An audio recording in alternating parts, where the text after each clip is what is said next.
അങ്ങയെയും വഹിച്ചുകൊണ്ട് യാത്ര ചെയ്യുക എന്നുള്ളത് ഹനുമാന്റെ ഭക്തിപുരസരമുള്ള അപേക്ഷ കേട്ട് ശ്രീരാമലക്ഷ്മണന്മാർ ഹനുമാന്റെ ഇരു കൈകളിലും കയറി ഇരിപ്പുറപ്പിച്ചു.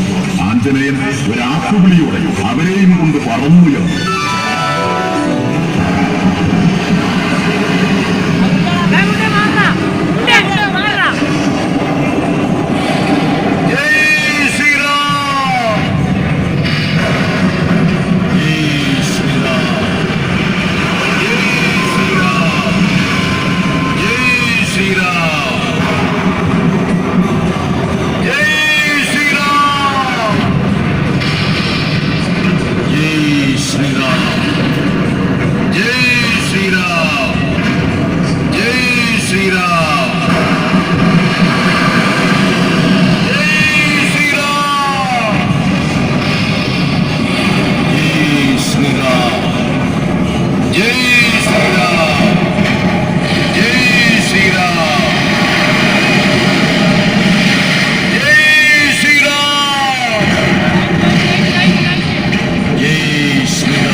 ശ്രീയായി വിളങ്ങി